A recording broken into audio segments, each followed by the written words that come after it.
Hello everyone, আজ আমি দুটো পাকা মিষ্টি আম দিয়ে একটা দারুণ ডেজার্ট বানিয়েছি ওভেন না জ্বালিয়ে। সেটাই আপনাদের সঙ্গে শেয়ার করছি। এর জন্য দুটো পাকা মিষ্টি আম আমি কেটে নিয়েছি। তারপরে এই কেটে নেওয়া আম থেকে আমি পাল্পগুলো বের করে একটা মিক্সিং জারে নিয়ে নিচ্ছি।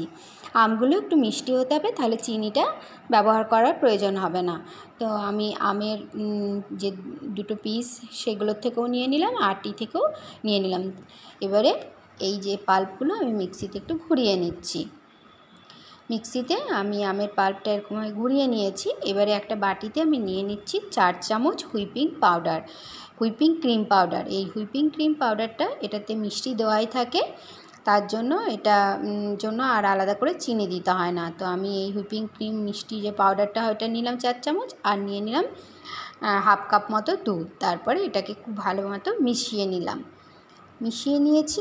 এবারে এই যে আমের পেস্টটা বানিয়েছিলাম মিক্সিং জারে, এতে আমি হুইপিং ক্রিমের গোলাটা দিয়ে দিলাম। তারপরে আমি সেটাকে আরেকবার মিক্সিতে ঘুরিয়ে নিলাম। এবারে আরেকটা বাটিতে নিয়ে নিলাম লিকুইড দুধ। এটা আগে থেকে ফুটানো ছিল, রুম টেম্পারেচারে থাকা দুধ, আর দিয়ে দিলাম 1 চামচ গুঁড়ো চিনি। তারপর চিনিটাকে ভালো করে মিক্স করে আমি রাস্ক বিস্কিট নিয়েছি। সেই রাস্ক বিস্কিটগুলো এরকম একটা আগে ডিপ করে নিলাম। এরকম আমি কয়েকটা বিস্কিট নিয়ে নিয়েছি। সেই বিস্কিটগুলো প্রয়োজন মতো নিয়েছি পরিমাণটা। আর এরকমভাবে আমি এই দুধ আর চিনির যে মিশ্রণটা তৈরি করলাম তার মধ্যে ডিপ করে করে আমি এই একটা কন্টেনারের মতো নিয়েছি। এটা সোনপাপড়ি ছিল এই বক্সটাতে। তো এরকমভাবে আমি সেট করে নিলাম। এবারে এর ওপরে আমি যে হুইপিং ক্রিম পাউডারের যে মিশ্রণটা ছিল আর আমের পেস্টের, সেটা এর ওপরে দিয়ে দিলাম। এটা খেতে সত্যি দারুণ হয়। যারা মিষ্টি একটু কম খান তাদের তো ভীষণ ভালো লাগবেই।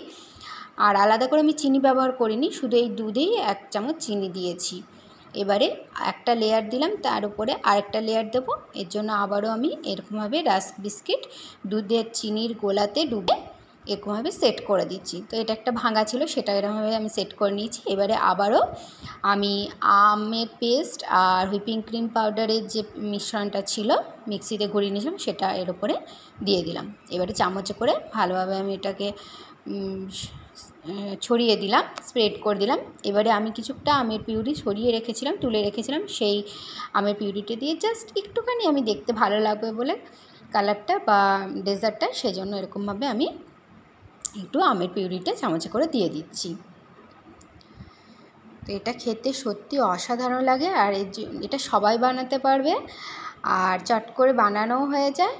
আর এর জন্য কোনো ওভেন জ্বালানোর প্রয়োজন হয় না। তো আমি জাস্ট এরকম করে আমের পিউরিটা একটু দিয়ে দিলাম। এবারে আমি কিছু আমন্ড, কাজু, পেস্তা ছোটো ছোটো টুকরো করে কেটে নিয়েছি, তারই থেকে কিছু আমন্ড দিয়ে দিলাম, আমন্ডের টুকরো।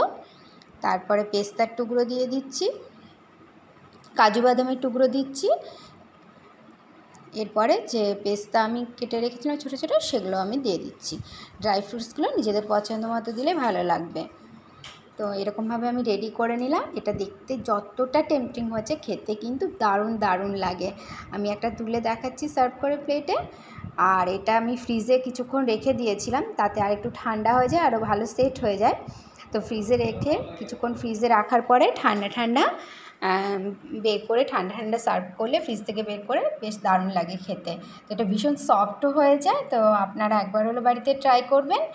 আর এটা দেখতে যতটা সুন্দর, বারবার বলছি, খেতে দারুণ লাগে। Please do like, comment, share and subscribe to my channel. Thank you so much.